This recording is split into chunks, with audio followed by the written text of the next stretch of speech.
Hey guys, what's up? Let's continue our session.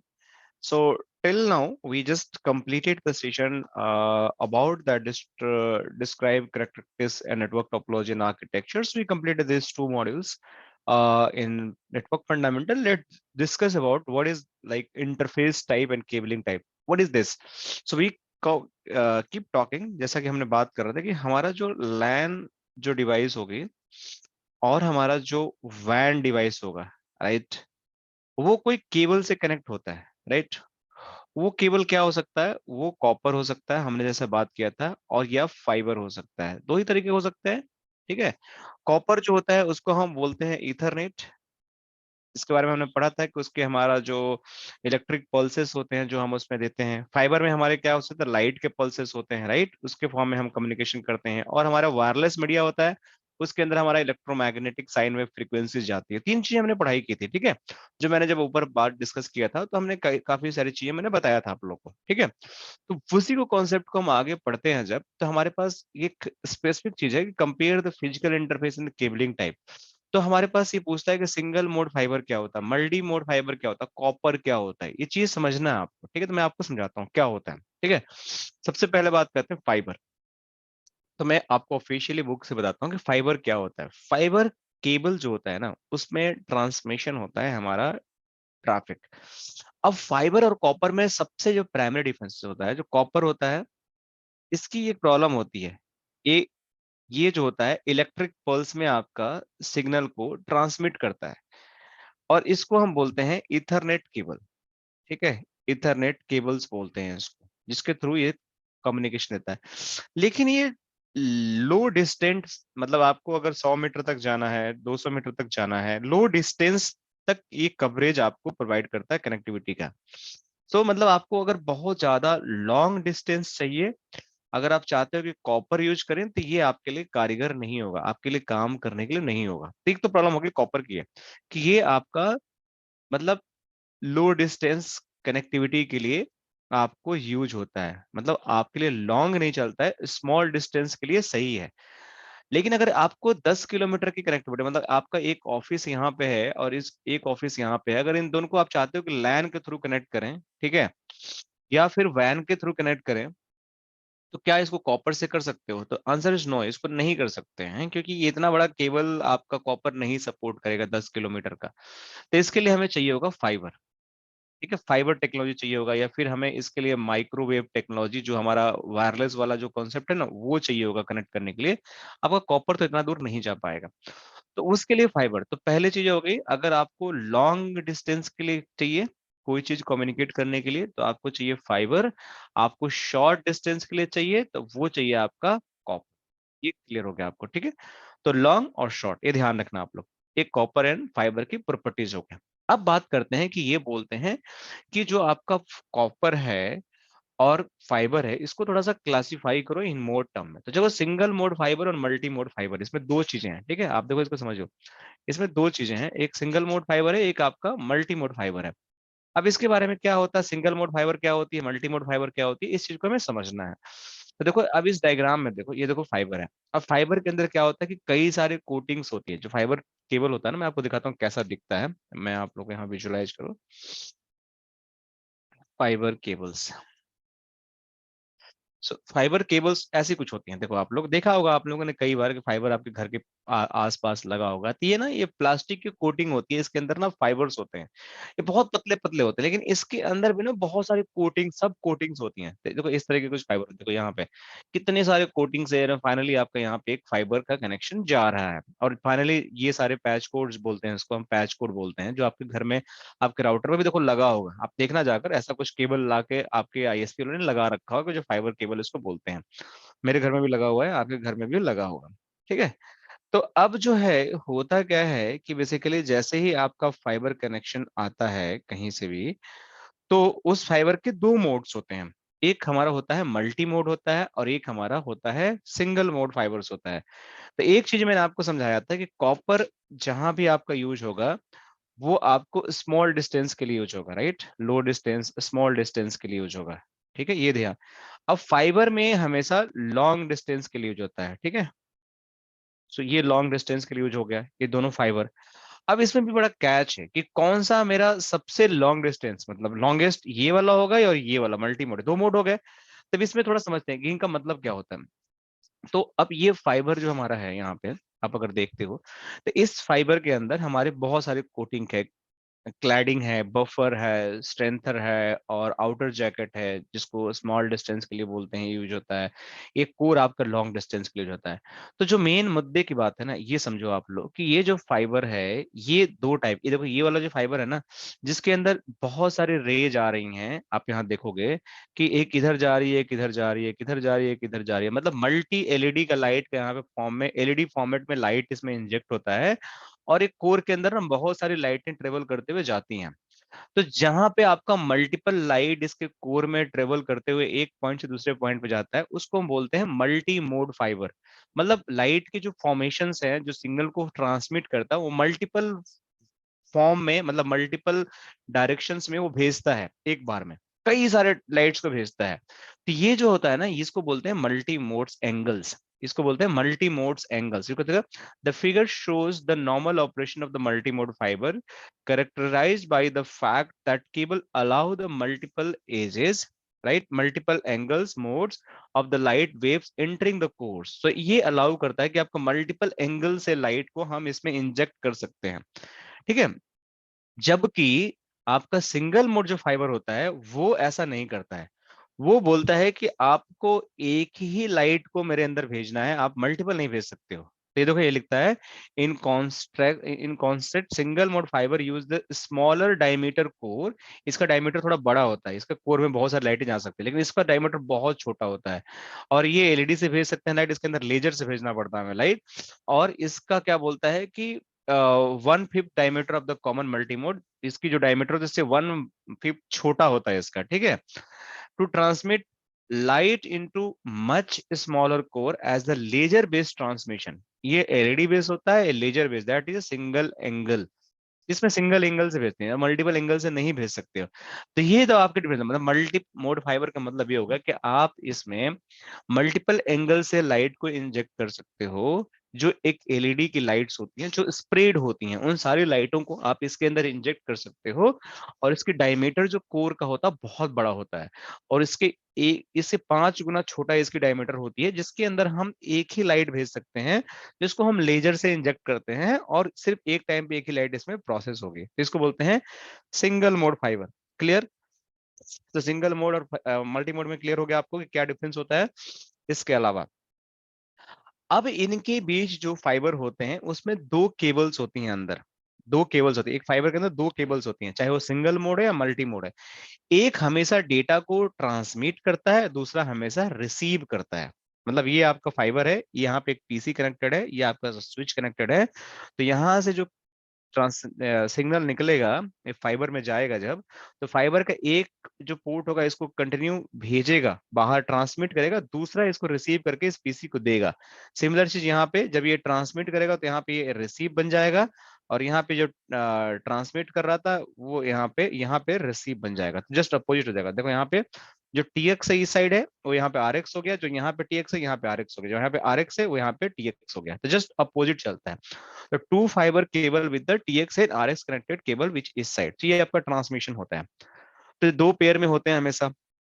दोनों pair में होने के साथ साथ एक का काम ट्रांसमिट करना होता है, एक का काम रिसीव करना होता है। तो ये आपको बात समझ आ गई कि फाइबर में सिंगल मोड होता है, फाइबर मोड मल्टी मोड होता है। मल्टी मोड किसको बोलते हैं, जिसमें हम मल्टीपल लाइट्स को इंजेक्ट कर सकते हैं। सिंगल मोड किसको बोलते हैं, जिसमें से एक लाइट को इंजेक्ट कर सकते हैं, एक ही एंगल से इंजेक्ट होगा। इसमें मल्टी एंगल्स होगा, इसमें एलईडी से दे सकते हैं, इसमें लेजर से दे सकते हैं। अब इसमें इसका बेनिफिट क्या है और इसका बेनिफिट क्या है, अभी समझने की कोशिश करते हैं। और देखो इसमें थोड़ा नीचे आओगे ना, तो ये जो लाइट्स होती है मल्टी मोड की, इसके लिमिटेशंस हैं। ये मैक्सिमम जो है ना, मैक्स डिस्टेंस 300 से 400 मीटर तक ही कवर कर सकती हैं। मल्टी मोड की सबसे बड़ी प्रॉब्लम है 300 से 400 मीटर। अब मैं कॉपर की बात कर रहा था, 100 मीटर, राइट। तब आपके पास कितने कनेक्शन हो गए, एक कॉपर हो गया, ठीक है। अब एक फाइबर हो गया, फाइबर में भी कितने हो गए, दो हो गए, आपका एमएम हो गया एंड आपका एसएम हो गया, सिंगल मोड हो गया।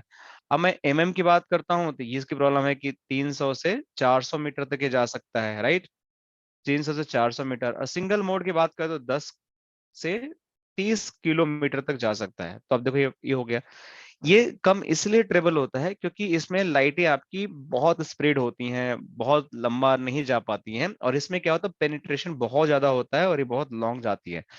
तो कॉपर आपका 100 मीटर तक जाएगा, 200 मीटर तक जाएगा। अगर उससे चाहिए तो आप मल्टी मोड यूज कर सकते हो, उससे दूर भी चाहिए तो आपको सिंगल मोड यूज करना पड़ेगा। तो ये आपका डेफिनेशंस होते हैं, तो आपको ये ध्यान रखना पड़ेगा सिंगल मोड और मल्टी मोड में क्या डिफरेंसेस होते हैं। ठीक है, तो आपकी ये सारी चीजें मतलब डिस्कशन में देखो। इसी तरह से आपका इथरनेट बेस्ड केबलिंग होती है, 100 मीटर से मतलब आपको यूज कर सकते हो।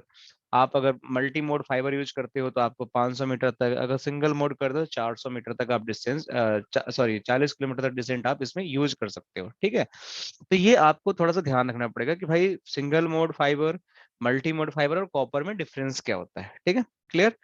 अब बात करते हैं थोड़ा सा और। अब ये जो कॉपर लेयर होता है, जो आपका कॉपर लेयर होता है, इसमें भी ना बड़े सारे मतलब पैरामीटर्स होते हैं जो आपको थोड़ा सा मैं समझाता हूँ। ये जो कॉपर लेयर जो होता है, ये बेसिकली आपके एक इथरनेट केबल होता है जिसको RJ45 बोलते हैं, जो कनेक्ट होता है, जिसका जो फॉर्म होता है ये ट्विस्टेड पेयर में होते हैं। आपका ट्विस्टेड पेयर मतलब इसमें ना केबल, मैं दिखाता हूँ ट्विस्टेड पेयर का मतलब क्या होता है, क्या होता है ट्विस्टेड पेयर। देख लो आप लोग कैसा दिखता है ट्विस्टेड, सॉरी। देखो ट्विस्टेड का मतलब ये है, देखो ये केबल है, ये ट्विस्ट किया हुआ है। जैसे आप घर के अंदर लाइट की केबल देखे होगे ना, तो आपस में घुमा रहता है, देखो ये ट्विस्ट किया हुआ है, मतलब एक दूसरे में इसको ट्विस्ट किया रहता है, तो इसको ट्विस्टेड केबल पेयर बोलते हैं, राइट। तो देखो ये ब्लू और आपका व्हाइट का है, एक व्हाइट और आपका ब्राउन का है, येलो एंड व्हाइट का है, ग्रीन एंड व्हाइट का, सारे ट्विस्टेड पेयर केबल्स हैं। तो ये इसी के बारे में बता रहा है कि आपका ट्विस्टेड पेयर केबल होते हैं, जिसका एक काम होता है, एक ट्रांसमिट करता है, एक आपका रिसीव करता है। तो ये भी आपका टेक्नोलॉजी में होता है। और जो मैंने बताया था कि जो इथरनेट केबल होता है उसको ऐसे RJ45 कनेक्टर्स होते हैं जो आपका पीसी और डिवाइस में कनेक्ट होते हैं, जिसको हम बोलते हैं RJ45 कनेक्टर्स। तो एक मिनट मैं देखता हूँ इस, देखो यहाँ पे क्या होता है कि मैं थोड़ा सा देखता हूँ, कुछ इसमें बताया है स्लाइड में। और हाँ ठीक है, यहाँ पे केबल्स, केबल्स में हमने अभी बात करना है टेलीफोन, डिजिटल, इथरनेट, लैन वैन। ये हमने समझ लिया। लीज लाइन अभी समझना हमें, तो कुछ हमें छूट नहीं रहा है, मैं जस्ट देख रहा हूँ कि छूट रहा है क्या। तो कुछ छूट नहीं रहा हमारा, ऑलमोस्ट हमने सारी चीजें डिस्कस कर ली है। बट फिर मैं एक बार बुक पे देख लेता हूँ कुछ और आपको बताना है क्या इस पर्टिकुलर टॉपिक में, और क्या ऐड कर सकता हूँ copper and all. So fibre cabling हमने समझ लिया, ये हमने समझ लिया क्या होता है, ये हमने समझ लिया कि लॉन्ग डिस्टेंस शॉर्ट डिस्टेंस क्या होता है, सेंडिंग केबल, सेंडिंग डेटा इन इंटरनेट नेटवर्क, ये हमारा डेटा लिंक प्रोटोकॉल पे काम करता है, ये हमारा। और इसके बाद ये सारी चीजें हमें एक एक लाइन पढ़नी नहीं है, जो मेन मेन चीजें बताता हूँ आप लोग को, आप लोग पढ़ने का मन है तो पढ़ लेना, सारा एग्जाम्पल देकर समझाया गया है कि पीसी कैसे भेजता है। तो ठीक है, मतलब हमारा काम सही है, हमने अभी तक जो पढ़ा वो सही पढ़ा। तो हमें copper single mode multi mode में डिफरेंस समझ में आ गए। कॉपर केबल क्या होता है, RJ45 बोलते हैं। अभी बोलता है connection Ethernet shared media and point two point. ठीक है, अब हमारे पास दो तरह के कनेक्शन होते हैं, एक होता है शेयर्ड मीडिया होता है, एक पॉइंट टू पॉइंट होता है। अब इसका क्या मतलब होता है, जो कनेक्शंस होते हैं shared media and point two point. अगर मैं इथरनेट शेयर मीडिया की बात करता हूँ और पॉइंट टू पॉइंट की बात करता हूँ, देखो मैं आपको डायग्राम समझाऊंगा तो कि आपको बिल्कुल समझ में आ जाए, कुछ भी ऐसा बुक में देखने की जरूरत नहीं है। तो जो हमारा शेयर्ड मीडिया होता है, देखो ये बहुत सारे कंप्यूटर हैं, देख रहे हो, ये क्या कर रहे हैं, आपस में बात कर रहे हैं। ठीक है, ये एक लाइन है, इस पे सारे कनेक्टेड हैं, देख रहे हो आप लोग। तो ऐसा जहां पे डिजाइन हमारा हो, इसको बोलते हैं शेयर मीडिया इथरनेट कनेक्शंस। होता क्या है कि ये बेसिकली ये स्विच हो सकता है आपका, एक आपका स्विच हो सकता है, एक आपका हब हो सकता है, एक आपका रिपीटर हो सकता है, और उससे बहुत सारे कंप्यूटर कनेक्टेड हैं। तो कहने का मतलब कि स्विच से पोर्ट आ रहे हैं, सारे स्विच एक ही विलन, सारे पोर्ट एक ही विलन में है, और सब एक दूसरे से बात कर रहे हैं। मतलब एक एक मीडिया है, एक शेयर डिवाइस है, जिसको यूज करके सारे लोग आपस में बात कर रहे हैं। मतलब ये इसको बात करना तो इसमें डेटा आएगा, फिर इस पे आएगा, इसको इससे बात करना तो इसमें डेटा आएगा, देन इसमें आएगा। तो से ये पूरा हमारा जो मीडिया हो गया शेयर्ड मीडिया हो गया। मतलब एक लैन पे हम बैठे हुए हैं, वो मेरा लैन शेयर्ड मीडिया हो गया। देखो ये हो गया, ये हमारा शेयर्ड मीडिया हो गया। तो इसमें प्रॉब्लम भी है और इसमें मतलब कुछ चीजें सॉल्यूशन भी है। प्रॉब्लम ये है कि मान लेते हैं कि मैं ये बात करना चाहूँ इस पीसी से और सेम टाइम ये भी बात करना चाहे और ये एक मेरा मीडिया है, तो हो सकता है कि इसका फ्रेम यहाँ पे आ रहा होगा, तो ये आपस में ये भी भेज दिया तो ये कोलाइड हो गया, तो यहाँ पे फ्रेम आपका डेड हो गया। तो इसी के बारे में अगर थोड़ा सा आप देखोगे इस बुक में तो कहीं आपको बता रहा होगा कि देखो कोलिजन हो जाता है शेयर्ड मीडिया पर जब बात करते हैं, तो कोलिजन हो जाता है, जैसे हब हो गया, स्विच हो गया, आपका रिपीटर हो गया, तो कोलिजन होने का डर रहता है। तो बेसिकली ये हब के केस में ज्यादा होता है, इसलिए हब हमेशा हाफ डुप्लेक्स में काम करता है। आपका स्विच जो होता है ये आपका पूरा इंटेलिजेंट होता है, तो ये कोलिजन अवॉइड कर सकता है। तो इसके बारे में हम डिटेल में बात करेंगे आगे कि क्या कोलिजन होता है, क्या आपका CSMA/CD होता है, कैसे कोलिजन आप अवॉइड कर सकते हैं, क्या क्या तरीके होते हैं। बट कहने का मतलब कि आपका जो कनेक्शन होता है वो इथरनेट शेयर मीडिया पे ही होता है, जहां पे आपके एक मीडिया को हम शेयर करके आपस में कनेक्टिविटी प्रोवाइड करते हैं, उसको हम बोलते हैं इथरनेट शेयर मीडिया। देखो यहाँ पे है शेयर्ड इथरनेट, जहाँ पे बहुत सारे रिपीटर हो सकते हैं, हब हो सकते हैं, स्विच हो सकते हैं और बहुत सारे मशीन कनेक्टेड होंगे, उसको बोलते हैं शेयर्ड मीडिया। ठीक है, मतलब कहने का मतलब एक ऐसा मीडियम जिसको हम बहुत सारे डिवाइस के साथ कनेक्ट करके उस पर अपनी कम्युनिकेशन को कराते हैं। इसी तरीके से अगर हम पॉइंट टू पॉइंट की बात करते हैं, तो पॉइंट टू पॉइंट का मतलब ये होता है कि हमारा जो डिवाइसेस है एक पॉइंट से निकला और दूसरे डिवाइस में चला गया, मतलब बीच में कोई शेयरिंग की बात नहीं हो रही है, मतलब एक जगह से दूसरा जगह से बात कर रहा है, सीधा बात कर रहा है। मतलब देखो ये पॉइंट टू पॉइंट, यहाँ से ट्रैफिक निकला और यहाँ पहुंच गया, इस कंप्यूटर से निकला यहाँ पहुंच गया, इस डिवाइस से निकला यहाँ पहुंच गया, डेडिकेटेड लिंक, इन दोनों के बीच में केबल लगा दिए, कोई शेयर्ड मीडिया नहीं है, कोई बीच में रिपीटर स्विच कुछ भी नहीं है, सीधा केबल यहाँ से यहाँ लग गया, इसको बोलते हैं पॉइंट टू पॉइंट। देखो यहाँ पे ध्यान से, ये हो गया पॉइंट टू पॉइंट। ठीक है, मतलब कोई बीच में ऐसी डिवाइस नहीं है जो आपके रिसोर्सेस को शेयर कर रही है। तो इसको इस तरीके से समझ सकते हो, मैं थोड़ा आपको समराइज करता हूँ कि शेयर्ड मीडिया का मतलब ये हो गया कि आपके जैसे ये 3 PC हैं, ठीक है, 3 PC को आपस में बात करनी है, तो कैसे बात करेंगे, ये PC1 हो गया, ये आपका PC2 हो गया, ये आपका PC3 हो गया, आपस में बात करना है। तो आपको एक शेयर्ड मीडिया चाहिए, जिसको बोलते हैं शेयर्ड मीडिया। ये आपका हब हो सकता है, ये आपका रिपीटर हो सकता है, या स्विच हो सकता है। एक कनेक्शन इस पे आएगा, एक कनेक्शन इस पे आएगा, एक इसमें आएगा, तो मान के चलो ये स्विच है या हब ही मान लो इसको, हब मान लो, अभी हब के बारे में बताऊंगा मैं आगे। तो यहाँ से PC आएगा, इस पे जाएगा, देन इस पे जाएगा, इस पे आएगा, इस पे आएगा, तो ये शेयर्ड मीडिया हो गया, मतलब एक एक डिवाइस के बीच से सारा कनेक्शन शेयर्ड हो रहा है। अब इसी तरह से अगर मैं पॉइंट टू पॉइंट बात करूं, तो ये PC हो गया, एक वन, दो ही आपस में बात कर सकते हैं, ये PC2 हो गया, तो इसके बीच में सीधा केबल लगा दूंगा मैं, इसके पोर्ट से लगा दूंगा RJ45 ईथरनेट केबल। सो ये डायरेक्ट बात करेंगे, इसको बोलते हैं P2P कनेक्शन, मतलब इसको बोलते हैं पॉइंट टू पॉइंट कनेक्शन। सो इसमें कोई शेयरिंग नहीं हुआ है। ठीक है, क्लियर, तो ये आपको क्लियर हो गया कि आपका शेयर्ड मीडिया क्या होता है, single mode and fibre mode क्या होता है। ठीक है, अब हम बात करते हैं कि आपके इंटरफेस एंड केबल पे क्या क्या इश्यू हो सकते हैं, कैसे कोलिजन होता है, कैसे एरर्स आते हैं, कैसे डुप्लेक्स मिसमैच, कैसे स्पीड वगैरह की बात करते हैं। ठीक है, तो देखो जी ऐसा है कि जब भी आप कोई, जैसे मेरा लैब है, आप देख रहे हो यहाँ पे, मैं आपको दिखाता हूँ। तो इस लैब पे क्या है आपका, इस लैब पे देखो आपके बहुत सारे स्विच हैं, जिस पे बहुत सारे डिवाइसेस कनेक्टेड हैं। ये स्विच हमारा एक शेयर्ड मीडिया की तरह काम हो गया, ये हमारा पॉइंट टू पॉइंट की तरह काम कर रहा है, ये भी पॉइंट टू पॉइंट की तरह काम कर रहा है, बट ये स्विच है तो शेयर्ड मीडिया की तरह काम कर रहा है, तो बहुत सारे लैंड डिवाइसेस कनेक्टेड हैं। अब ये लैंड डिवाइसेस कनेक्टेड हैं, तो इस पे हमारे कुछ इंटरफेसेस भी होंगे, कोई केबल के इश्यूज भी हो सकता है, जैसे भी कोलिजन हो जाए, कोई एरर आ जाए, कोई डुप्लेक्स मिसमैच हो जाए, कोई स्पीड मिसमैच हो जाए, तो क्या हो सकता है। तो देखो पहले सबसे पहले इंटरफेस को आइडेंटिफिकेशन करते हैं। सो इंटरफेस को आइडेंटिफिकेशन कैसे करेंगे। अब क्या होता है कि कोई भी नेटवर्क स्विच होता है, ठीक है, इस स्विच पे अगर देखोगे तो आपके बहुत सारे इंटरफेस होंगे। कैसे देखोगे आप, इस पे अगर आप लॉग इन करोगे तो आपको, अगर आप इस पे अंदर जाने की कोशिश करोगे तो एक कमांड होती है, मैं लिख देता हूँ आपको यहाँ पे। यहाँ पे अगर आप उस कमांड को चलाओगे किसी भी राउटर और स्विच पे, शो इंटरफेस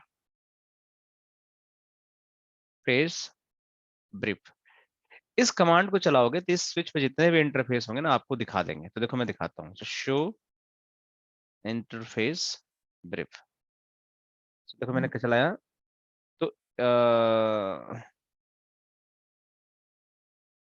एक मिनट,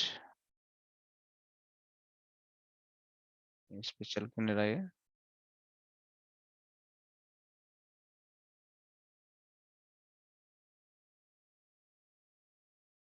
अच्छा sorry, so IP interface break, ये कमांड चलानी है, सॉरी फॉर दैट। सो इसमें एक आईपी कीवर्ड यूज करना है यहाँ पे, मैं दोबारा लिख देता हूँ, मैं यहाँ पे दोबारा लिख देता हूँ।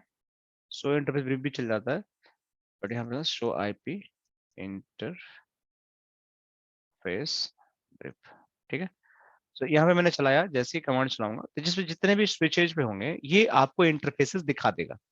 देखो मैंने बताया था स्विच पे बहुत सारे इंटरफेस होंगे, तो देखो आपको सारे इंटरफेसेस दिखा देगा स्विच पे। देखो स्विच पे कितने सारे इंटरफेस हैं, आपका 1 2 3 4 5 6 7 8 इंटरफेसेस हैं, कुछ अप हैं और कुछ डाउन है। तो इस तरीके से आप देख सकते हो कि कौन सा इंटरफेस है, और जो इंटरफेसेस आपके दोनों स्टेटस और प्रोटोकॉल अप होंगे मतलब उस पर कोई डिवाइस कनेक्टेड है। अब समझने की कोशिश करो, देखो अब ये इंटरफेस है 0/1। अब देखो अभी 0/1 पे एक डिवाइस कनेक्टेड है, तो देखो 0/1 ये रहा, और इसके देखो स्टेटस भी अप है और आपका प्रोटोकॉल भी अप है, ठीक है। 0/0 है, इस पे मेरा डिवाइस कनेक्टेड है, इसके भी अप एंड अप है। इस तरह से 2 है, 3 है, देखो 2 भी कनेक्टेड है और 3 भी कनेक्टेड है, और यहाँ पे देखो तो इसके अप और अप। बाकी इस स्विच पे जो भी इंटरफेसेस हैं ये चार, ये कोई कनेक्टेड नहीं है, इसलिए डाउन है। अब देखो कुछ भी इस पे कनेक्टेड नहीं है, ये सारे डाउन दिखा रहे हैं। तो इस तरीके से आप जाकर डिवाइस पे आप डब्बे के इंटरफेसेस को देख सकते हो कि भाई मेरा इंटरफेस क्या है, कैसे कौन से डिवाइस कनेक्टेड है उस पे, ठीक है। अब इस पे इंटरफेस कनेक्ट है डिवाइस, उस पे क्या कॉन्फ़िगरेशन है उसके बारे में हम बात करेंगे, लेकिन अब ये बोलता है आपको कि आपको पहले ये आइडेंटिफाई करना पड़ेगा कि इंटरफेसेस होते क्या हैं, कैसे होते हैं। तो अगर इस इंटरफेसेस की बात करोगे तो ये देखो ये दो स्विच हैं, इसके बीच में आपके इंटरफेसेस हो सकते हैं, ये इथरनेट इंटरफेस हो सकते हैं, ये आपके फाइबर इंटरफेस हो सकते हैं, ठीक है। तो ये आपके कॉपर होंगे, जिसको हम बोलते हैं इक्वल टू इथरनेट, या आपके फाइबर होंगे, राइट। फाइबर, जिसको हम बोलते हैं fibre interface, right. Fibre interface में लिख देता हूँ यहाँ पे। इसके भी दो मोड हो सकते हैं, मल्टी मोड या सिंगल मोड, आपको पता है कि डिस्टेंस का सारा खेल है। तो ये हो गया। तो अगर मेरा दो या एक इंटरफेस है, जो लैन में मेजोरिटी ऑफ टाइम आपको कॉपर मिलेगा, तो उस कॉपर इंटरफेस की जो कॉन्फ़िगरेशंस होंगी, जो इंटरफेस होगा, वो उसके फुल नेम, जहां अगर गिग लिखा हो, गिग 0/1, इसका मतलब होता है गीगा बिट इथरनेट। मतलब ये इंटरफेस हुआ, गिग का मतलब हुआ कि गीगा बिट इंटरनेट, मतलब जहां पे गिग मिला आपको, गिग इथरनेट। कुछ हो सकता है आपको फास्ट मिले, फास्ट इथरनेट, राइट। या फिर आपको मिल जाए 10 गिग इथरनेट, मैं आपको सारा लिख देता हूँ, 25 गिग इथरनेट, इस तरीके से इंटरफेस मिल जाएगा। तो अगर आपका गीगा बीट इथरनेट मिला, तो ये मतलब ये इंटरफेस आपका 1000 Mbps तक का कनेक्शन को कैरी कर सकता है। मतलब आपको स्पीड अगर चाहिए 1000 Mbps का, ठीक है, Mbps, तो आपके इस टाइप का स्पीड आपका मिलेगा, इस टाइप का स्पीड आपको देगा, मतलब गीगाबिट इथरनेट देगा। अगर आपको चाहिए कि मेरे जो इंटरफेस है वो अप टू 100 दे, तो फास्ट इथरनेट आपको 100 Mbps तक देता है, ठीक है, Mbps तक देता है स्पीड। अगर 1000 से ऊपर चाहिए तो आप ये 10 गीगा यूज कर सकते हैं, 25 गीगा यूज कर सकते हो। ये 1000 से भी, ये 1 है, ये 10 है, तो 1 टाइम कोई नंबर ही लगाओ तो 1 गीगा हो गया, ठीक है। मतलब इसके अंदर कोई नंबर नहीं लगा तो 1 गीगा हो गया। 10 लगा दिया तो उसका 10 गुना हो गया, ठीक है। तो मतलब 10,000 Mbps मिल जाएगा, 25,000 Mbps मिल जाएगा आपको, ठीक है। तो इस तरीके से आप जितना नंबर लगाओगे उतना आपको बढ़ते जाएगा। तो इसका शॉर्ट फॉर्म हम क्या लिखते हैं, अगर फास्ट इथरनेट है तो इसको हम लिख देते हैं FA01 लिख देंगे, हम FA01 लिख देंगे, मतलब फास्ट इथरनेट। गिग है तो गिग 01 लिख देंगे। अगर 25 गिग है तो 25 गिग आपका 01 इंटरफेस हो सकता है। इस तरीके से आपको नाम मिलेगा, जो आपको समझना पड़ेगा, राउटर पे लिखे होंगे। जो हमारे भी राउटर है उस पे कुछ सिंपल सिंपल सा नाम है, बट आपके राउटर पे अलग अलग नाम हो सकते हैं जो आपको देखना पड़ेगा। सबकी कॉन्फ़िगरेशन अलग होती है और उस पे आपको आईपी मैक जो भी डिफाइन करना है, मैक तो अब बाय डिफॉल्ट लेता है, अगर आईपी कॉन्फ़िगरेशन करनी है, कुछ करनी है तो आप उस पे कर सकते हो, उसमें कोई दिक्कत नहीं है, ठीक है। तो ये हो गया आपका चीजें जो आपको बोलते हैं मैक एड्रेस डेफिनेशन, ठीक है। अब हम बात करते हैं कि ये सारी चीजें हमारी होने के बाद ये जो फाइनल जो हमारा फॉर्मेशन होता है इंटरफेस रिलेटेड, वो क्या होता है। सो जो फाइनल फॉर्मेशन होता है इंटरफेस का, उसको हम कॉन्फ़िगर करते हैं। उस पे आईपी डालना है, वीलन डालना है, क्या डालना है वो हम डाल देते हैं। तो सबसे पहले तो आपको इंटरफेस के बारे में पता होना चाहिए कि हमारे इंटरफेसेस होते क्या हैं, उस पे क्या क्या कॉन्फ़िगरेशन डाल देते हैं और क्या क्या उस पे चीजें होती हैं। अब इंटरफेस जब आइडेंटिफाई आपने कर लिया, आपने ये देख लिया कि इंटरफेस पे क्या क्या होते हैं, कैसे कैसे चीजें होती हैं, तो आप उस पे बात आती है कि उस इंटरफेस पे और क्या क्या प्रॉब्लम आ सकती हैं। जैसे आपने इंटरफेस कॉन्फ़िगर कर दिया तो उस पे क्या क्या प्रॉब्लम्स आ सकती हैं, तो मैं आपको दिखाने की कोशिश करता हूँ कि इंटरफेसेस पे क्या क्या प्रॉब्लम आ सकती हैं। मैं एक बार थोड़ा सा पीपीटी देख लूँ, फिर आपको दिखाता हूँ इसमें कुछ इसमें बात कर रहे हैं क्या। तो इसमें कुछ चल रहा है लेकिन हमारे काम का अभी नहीं है। तो मैं एक बार इस पीपीटी को देख लेता हूँ कि कुछ हमारे पास है कि नहीं है। नहीं है तो मैं एक काम करता हूँ, थोड़ा सा एक बार इसके मॉड्यूल 2 का भी देख लेता हूँ, इसमें क्या ये लोग बता रहे हैं। तो यहाँ पे कॉन्फ़िगरेशन के लोग बात कर रहे हैं, iOS एक्सेस एंड ऑल, तो इसके बारे में हम बाद में जाएंगे, अभी पहले हम चीजों को समझते हैं। तो ये लोग अभी नई बात की है जो मैं सोच रहा हूँ पीपीटी में, इसको ऑफिशियल पीपीटी है। तो अभी आपको क्या समझना है कि आप आइडेंटिफिकेशन करने के लिए आपको स्विचेस पे इंटरफेसेस देख लेना। अब इसके collisions, errors, mismatch, duplex, speed, ये कैसे होते हैं, क्या होते हैं, कहाँ से इनको कॉन्फ़िगर करते हैं, कैसे खोजते हैं। तो करना क्या है, जैसे आपको कोई इंटरफेस है तो सो इंटरफेस, ये वाली कमांड चलाओ और जो इंटरफेस, जैसे मेरा इंटरफेस है, इसको चलाते हैं। तो ये आपको पूरे इस इंटरफेस की कहानी बता देगा कि इस इंटरफेस पे मेरा कोई एरर है, कोई डुप्लेक्स मिसमैच है, क्या है, देखो कहाँ से दिखेगी।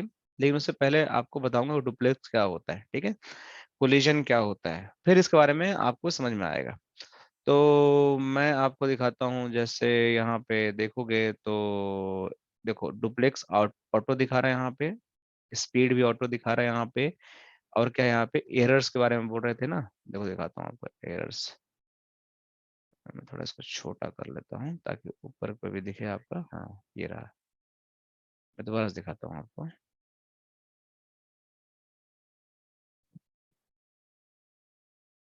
तो ये देखो इनपुट एरर्स है, सीआरसी है, आपको यहाँ पे डुप्लेक्स मिल गया, स्पीड्स मिल गई, देखो स्पीड के बारे में बात कर रहा है। तो ये सारी चीजें आपको इंटरफेस में मिलता है, ठीक है। अब कोलिजन यहाँ कहीं नहीं दिख रहा है, बट अगर आप देखोगे कोलिजन होगा तो कुछ इस पे प्रॉब्लम होगा, कुछ इस पे ड्रॉप्स होंगे, कुछ पैकेट आपके लॉस्ट होंगे, तो वो कोलिजन आपको यहाँ पे कहीं नहीं दिख रहा है। देख रहे हो, एरर्स दिख रहा है, फ्रेम ओवर दिख रहा है, कोलिजन नहीं दिख रहा है। तो हम बात करते हैं कोलिजन होता क्या है, ठीक है। सो अगर मैं जाता हूँ सिंपली एंड आपको सिंपल पूछता हूँ, यहाँ से अगर मैं कॉपी पेस्ट मारता हूँ कि कोलिजन क्या होता है, तो देखो यहाँ पे आपको मैं सिंपल चीज दिखाने की कोशिश करता हूँ, विजुलाइज कराने की कोशिश करता हूँ कि कोलिजन होता क्या है। तो देखो यहाँ पे मैं गया और यहाँ पे आपको दिखाता हूँ कोलिजन्स। सो कोलिजन्स मीन्स कि आप कुछ भेज रहे हो और कोई चीज आपसे टकरा गई, उसको बोलते हैं कोलिजन्स। सो ये देखो दो कारें आपस में टकरा गई, ये भी टकरा गए तो कोलिजन्स हो गया, राइट। ये दो आपस में टकरा गए, कोलिजन्स हो गया, आपस में लड़ रहे हैं, कोलिजन्स हो गया, ये आपस में लड़ रहे हैं, कोलिजन्स हो गया। मतलब कहने का ये मतलब हुआ कि यहाँ से कुछ आपका एक कार आ रही है दौड़ती हुई और एक यहाँ से आ रही है, सेम ही डायरेक्शन में, मतलब एक दूसरे का अपोजिट आ रहे हैं और एक ही लेन में आ रहे हैं, तो यहाँ पे ये दोनों कोलाइड हो जाएंगे और दोनों का एक्सीडेंट हो जाएगा, उसको बोलते हैं कोलिजन, और पूरा आपका डेटा लॉस्ट हो जाएगा। इसी तरीके से जो हमारा इथरनेट, जो हमारा मीडिया होता है, उसमें क्या होता है कि बहुत सारे पीसी कनेक्टेड होते हैं, बताया था ना आपको शेयर्ड मीडिया होता है, तो बहुत सारे पीसी कनेक्टेड होते हैं जो हमारे लैन या हब के थ्रू। तो होता क्या है कि अगर मान लेते हैं कि ये पीसी हमारे कनेक्टेड हैं इस टोपोलॉजी में, अब ये वाला जो पीसी है, मान के चलो कि ये वाला पीसी, इसने कुछ डेटा ट्रांसमिट यहाँ से किया इसके लिए, सेम टाइम ये वाला पीसी भी डाटा ट्रांसमिट कर दिया, मान लेते हैं इसके लिए। अब ये दोनों आपस में यहाँ पे कोलिजन हो गए, तो ना इसका डेटा यहाँ पहुंचा ना इसका डेटा यहाँ पहुंचा, सारा डेटा बीच में ही लॉस्ट हो गया। तो जो कम्युनिकेशन होना चाहिए था इसके इसके बीच में वो भी नहीं हुआ, और इसके बीच इसके नहीं होना चाहिए था इस ये भी नहीं हुआ, इसको हम बोलते हैं कोलिजन। तो ये कोलिजन जो बेसिकली है, वो अगर कोलिजन से बात करते हैं नेटवर्क या नेटवर्किंग में लिख देता हूँ, देखो इसमें तो इसका देखो यही कोलिजन होता है कि मतलब ये स्टेशन हुआ, इसने डेटा भेजा, यहाँ भेजा, और ये आपस में कोलिजन हो गया, क्रैश, इसने इसको भेजा, इसने इसको भेजा, आपस में लड़ गए, क्रैश। तो देखो यहाँ भेजा, यहाँ पे कोलिजन डोमेन हो गया। तो हब जो होता है ना, सिंगल कोलिजन डोमेन होता है, मतलब उसमें कोलिजन होने के ज्यादा चांसेस होते हैं। जो कि स्विच होता है वो हमारा मल्टीपल कोलिजन डोमेन होता है, उसमें हमारा कोलिजन होने के कम चांसेस होते हैं। ठीक है, तो ये हमारा हब और स्विच में डिफरेंस होता है। स्विच हमारा होता है सिंगल कोलिजन डोमेन होता है, और हब जो होता है हमारा, मतलब स्विच मल्टीपल कोलिजन डोमेन होता है, और हमारा स्विच होता है मल्टीपल कोलिजन डोमेन। ठीक है, सो इसमें क्या है, अब देखो ये network collision occur when two devices attempt to transmit data on shared circuit, share media, the same आपको मैं जो बता रहा हूँ एग्जैक्ट आपको गूगल पे भी मिल रहा है, ऐसा नहीं कि मैं कहीं बाहर से बता रहा हूँ। तो आपको मैं इसलिए बता रहा हूँ कि आपको चीजें पता होनी चाहिए। तो कहने का मतलब है कि आप अगर सेम शेयर्ड मीडिया पे, सेम शेयर्ड सर्किट पे दो डिवाइसेस अगर एक ही साथ उनको कम्युनिकेट करना है तो उनमें कोलिजन हो सकता है। तो उसको अवॉइड करने के लिए हमारे पास बहुत सारे टेक्निक होती है। तो कोलिजन अवॉइडेंस टेक्निक अगर बात करते हो, सो देखो यहाँ पे अवॉइडेंस की बात करते हैं, तो इसके अंदर बहुत सारे हमारे पास मिलेगा। एक इसमें हमारे यहाँ पे देखो ये कैरियर सेंस CMSA CD बोलते हैं, जिसको कोलिजन अवॉइडेंस टेक्नोलॉजी बोलते हैं, ये सारी आपको मिल जाएंगे। तो इसमें क्या होता है कि इसमें एक रिक्वेस्टर होता है, एक सेंडर होता है जो ट्रांसमिट करता है। तो सेंड करने से पहले ना लाइन की, जो आपकी जो शेयर्ड मीडिया लाइन है, उस पे देखते हैं कि हमारा जो बेसिकली इसकी जो लाइन की आपकी सिचुएशन है वो हाई है या लो है। अगर इसको लगता है कोई डाटा ट्रांसमिट कर रहा है तो आपको नहीं भेजेंगे उस समय पे, और अगर कोई नहीं कर रहा है तो आपको वो भेज देंगे। तो देखो यहाँ पे स्विच आपका फुल डुप्लेक्स में होता है, यहाँ पे देखो यहाँ पे साफ साफ लिखा हुआ है। और ये आपका हब जो होता है ये हाफ डुप्लेक्स में होता है। तो यहाँ पे क्या होता है कि कोलिजन होने के चांसेस बहुत ज्यादा होते हैं, एंड यहाँ पे आपका कोलिजन होने के चांसेस बहुत कम होते हैं। तो ये जो स्विचेज होते हैं, जो इंटरफेसेस होते हैं, इसके फुल डुप्लेक्स में काम करते हैं, और हब के हाफ डुप्लेक्स में काम करते हैं। तो इसका मतलब ये हुआ कि आपका जो भी कोई डिवाइस हुआ, जो है यहाँ पर अगर पढ़ोगे तो कोलिजन हो जाता है, जैसे भेजा हब के पास तो कोलिजन हो गया। तो कहाँ गया मेरा, सॉरी कहीं चला गया वो। तो मैं कहाँ बात कर रहा था, कहीं तो बात कर, कोई बात नहीं, लिव इट, अब दोबारा खोजना पड़ेगा, मैं तब तक ऐसे ही बताता हूँ आपको। तो उस केस में आपका कैरियर सेंस CSMA CD आपका कॉन्सेप्ट होता है, जो आपको हेल्प करता है चीजों को आइडेंटिफाई करने में, और उस कोलिजन को अवॉइडेंस करने के लिए आपकी मदद करता है। ठीक है, तो इसको बोलते हैं carrier sense multiple access with collision detection in a network protocol. ये एक प्रोटोकॉल है जो यूज होता है, अगर आपने बुक पढ़ी होगी बीटेक में, जिसमें आपको ये एक चैप्टर आता है CSMA CD का, तो वहीं से लिया गया है। तो वो करता क्या है कि आपका जो भी नेटवर्क होता है, वो आपके media access control MAC layer पे, जो लेयर 2 जिसको बोलते हैं, ये आपको क्या करता है, कैरियर को सेंस करता है। सेंस करने का मतलब कि अगर कोई फ्रेम रेडी है भेजने के लिए, तो जो ट्रांसमिशन करने वाला जो हमारा स्टेशन होता है, जो पीसी करता है कि जो मेरा लाइन है वो कहीं बिजी तो नहीं है, मतलब ये जो लाइन है ये कोई बिजी तो नहीं है, कोई डाटा ट्रैफिक तो नहीं भेज रहा है इसमें। तो अगर मतलब इसको भेजना है कहीं ट्रैफिक, तो सबसे पहले भेजने से पहले इस लाइन की कंडीशन चेक करे, लाइन खाली है भेजना है। अगर ये खाली होगा तभी ये भेजेगा, नहीं तो ये वेट करेगा कि मेरा लाइन खाली हो तब मैं भेजूंगा। ठीक है, तो ये मेरा होता है CSMA CD का। देखो ये बोल रहा है एल्गोरिथम कैसे काम करता है। तो man frame is ready, the transmission station check whether the channel is idle और बिजी। अगर मेरा चैनल आइडल है या बिजी है, उसी हिसाब से वो डिसीजन लेगा। अगर चैनल बिजी होगा तो वो स्टेशन वेट करेगा कि ये जब तक आइडल ना बन जाए, मतलब वो खाली ना हो जाए। जब वो खाली होगा तब वो इसको भेजेगा। If channel is idle then station wait for the inner frame gap. एक गैप होता है, एक एक पर्टिकुलर टाइम गैप होता है कि उस गैप के बाद ही वो भेजेगा, ताकि कोई देखेगा कि उसी टाइम में तो दूसरा स्टेशन ना भेज दिया। मान के चलो कि ये चैनल आपका खाली हो गया। अब दो वेट कर रहे हैं कि भाई मैं भी भेजूंगा तुम भी भेजोगे। अब दोनों ने एक साथ भेज दिया, दोनों को दिखा खाली है, तो फिर कोलिजन हो जाएगा। तो इसको अवॉइड करने के लिए एक हमारे पास इनर फ्रेम गैप की एक टेक्निक होती है, इसको हम यूज करते हैं, और उतना वेट करना पड़ता है। जब उस गैप में कोई नहीं भेजा तब तुम भेज सकते हो।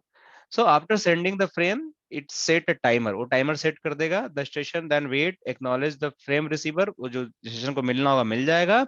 And if receive the acknowledgement before expiry timer make the successful transmission. So अगर उसको एक्नॉलेजमेंट मिल गया जो एक्सपायरी टाइमर उससे पहले, तो उसको मानेगा कि हमारा सक्सेसफुल टाइम हो गया, ये इसमें हो गया।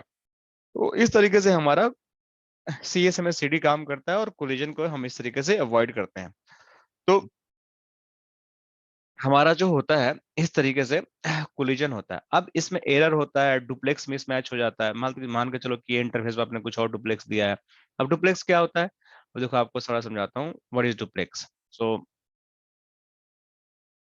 What is duplex in networking? आपको कुछ भी खोजने की जरूरत नहीं है, आपको सब, आप बस सिर्फ टाइप करो, आपको सारे से मिल जाएगा। ठीक है।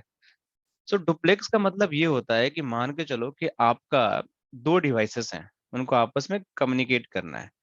तो a duplex is a communication system, is a point-to-point system composed to two or more connected parties or devices that can communicate with uh, one in one or both direction. So इसका मतलब ये होता है कि अगर इसको मतलब full duplex और half duplex, so full duplex और हाफ डुप्लेक्स में एक एग्जांपल समझाता हूँ। देखो, full duplex versus half duplex, theory पढ़ने से अच्छा है कि आप लोग इसको विजुअलाइज करो, तो वो ज्यादा आपको समझ में आएगा। Full duplex versus half duplex, देखो। तो देखो यहाँ पे full duplex versus half duplex, simple सी बात है। यहाँ पे साफ साफ लिखा हुआ है कि अगर आपका फुल डुप्लेक्स है तो एक टाइम पे एक पीसी डेटा को ट्रांसमिट करेगा, दूसरा तब तक रिसीव करेगा, सिर्फ वेट करेगा। मतलब अगर मैं तुम्हें कुछ भेज रहा हूं तो तुम सिर्फ लो, और जब मेरा भेजना खत्म हो जाएगा तब तुम मुझे कुछ भेजना चाहते हो, तब तुम मुझे भेज सकते हो। That is half duplex. Full duplex का मतलब क्या होता है कि अगर मेरा फुल डुप्लेक्स में है तो एक टाइम पे ये भी पीसी मुझसे बात करेगा और मैं भी तुमसे बात करूंगा, इसका मतलब होता है फुल डुप्लेक्स। क्लियर? तो ये इसका सिंपल सा विजुअलाइजेशन है, सिंपल सा कॉन्सेप्ट है, वो कोई दिया करेगा। देखो, direction one at the one time, direction two frame दूसरा टाइम भेजेगा। हाफ डुप्लेक्स, एक भेजेगा दूसरा रिसीव करेगा, फिर वो खत्म हो जाएगा दूसरा भेजेगा रिसीव करेगा। अगर आप फुल डुप्लेक्स में हो तो दोनों साइड से आपका डेटा कम्युनिकेट हो जाएगा, that is a full duplex. ठीक है, क्लियर? तो ये डुप्लेक्स का मतलब हो गया। यहाँ पे मिसमैच डुप्लेक्स, तो अगर आपका कोई डिवाइस हाफ डुप्लेक्स में है, फुल डुप्लेक्स में है, अगर ये मिसमैच हो जाता है, ठीक है, तो ये चीजें चलती नहीं है फिर आपको, मतलब ये आपका जो सपोर्ट नहीं करता, तो आपके केस में ना ये आपका नेटवर्क डाउन रहेगा। तो आपका डुप्लेक्स इधर भी सही करना पड़ेगा, इधर भी सही करना पड़ेगा। इधर फुल है तो इधर भी फुल करो, इधर हाफ है तो इधर भी हाफ करो, तभी नेटवर्क चलेगा, तो नहीं चलेगा। तो डुप्लेक्स मिसमैच हो जाएगा तो आपका नेटवर्क नहीं चलेगा। तो मिसमैच डुप्लेक्स के केस में आपका नेटवर्क में प्रॉब्लम आ जाएगा। ठीक है। इसी तरीके से एरर्स क्या होते हैं? एरर्स क्या होते हैं कि जो आपका, मैं आपको दिखाता हूँ एरर्स क्या होते हैं। एरर्स इन नेटवर्किंग, ठीक है, ये भी डाल देता हूँ, सिंपल सी बात है। तो देखो, एरर्स क्या होते हैं कि जो भी हमारा कम्युनिकेशन होता है किसी भी टाइप से, मेरा फ्रेम में कोई एरर आ गया, ठीक है, तो अगर इसकी डेफिनेशंस की बात करते हैं, errors is a situation when sender data doesn't match the data of the receiver end. मतलब कुछ हमने डेटा भेजा, मैंने यहाँ से डेटा भेजा कि माई नेम इज, जो भी है, ABC, ठीक है। अब ये तो मैंने डेटा सेंड किया, अब रिसीवर के पास क्या मिला? माई XYZ इज नेम, ये डेटा मिला। तो मतलब मैंने कुछ और भेजा, मिला कुछ और। तो मतलब आपका सिचुएशन क्या है कि डेटा आपका कुछ ना कुछ गड़बड़ हो गया, ऑल्टर हो गया। मतलब जो पैटर्न मेरे पास आना चाहिए था वो पैटर्न मेरे पास नहीं आया, इस वजह से मेरे को थोड़ी सी प्रॉब्लम हो गई। सो ये प्रॉब्लम होती है जहां पे एरर सिचुएशन हमारा अराइज हो जाता है, तो उस केस में कुछ पैकेट हमारे लॉस हो जाते हैं। तो इंटरफेसेस होते हैं ना, जब पैकेट हमारे लॉस होते हैं तो वो फिर से रीट्रांसमिशन की जरूरत होती है जहां पे हमारे डेटा को लॉस हो जाता है। तो उस केस में अगर मैं सो इंटरफेस की 0/0 करता हूँ तो देखो यहाँ पे एरर्स दिखाएगा कि आपका डेटा कुछ लॉस हो गया, कुछ लिंक में प्रॉब्लम आ गया, कुछ कोलिजन्स हो गया। देखो कोलिजन्स भी यहाँ पे, कोलिजन्स भी हो गया तो भी दिखाएगा आपका। तो ये सारी चीजें आपका नेट एरर से नेटवर्किंग में दिखा देगा। तो ये दिखाता है error is situation when sender's data does not match the data at the receiver end. मतलब अब मैं जो भेज रहा हूँ अगर वो डेटा रिसीवर के साइड नहीं मैच हुआ तो उस केस में मेरा पैकेट इनवैलिड हो जाएगा और डिस्कार्डेड हो जाएगा और हमारे डेटा में एरर है। ये साफ साफ लिख रहा है where error is detected then we need to retransmit the data. अगर मेरे नेटवर्क में एरर आ गया तो मुझे फिर से दोबारा डेटा भेजना पड़ेगा, रीट्रांसमिशन करना पड़ेगा। ठीक है।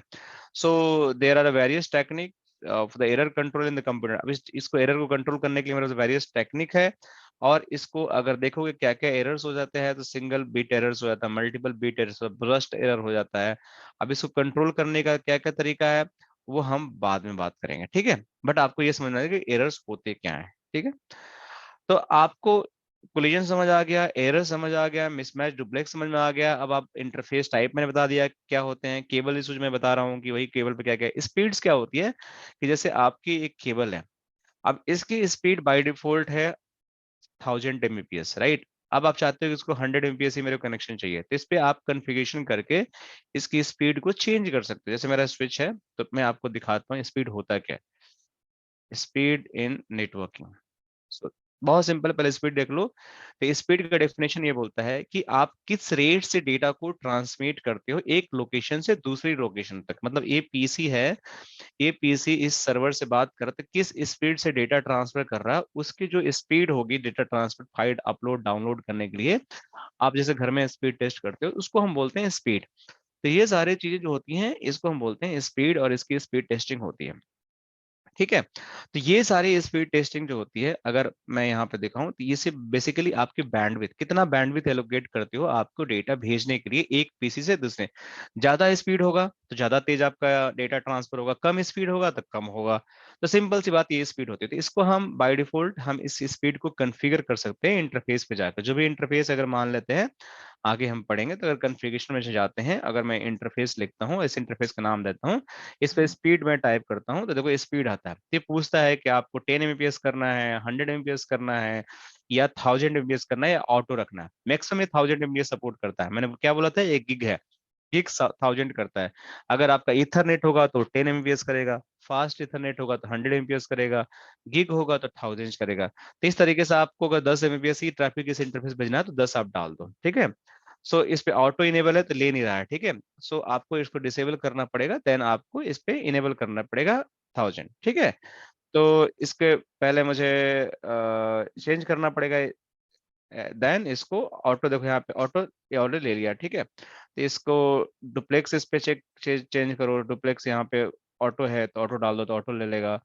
तो इसमें auto gen enable duplex can not be set, so इसको आई थिंक मुझे चेंज करना पड़ेगा। कोई बात नहीं, मैं आप लोग आप बाद में करके दिखाता हूँ कैसे चेंज होता है ये। तो इस पे अभी मैं राउटर पे अगर देता हूँ, देखो यहाँ पे दिखाता हूँ।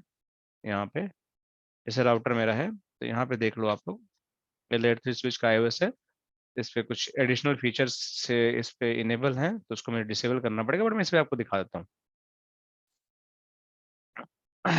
कि कैसे होता है।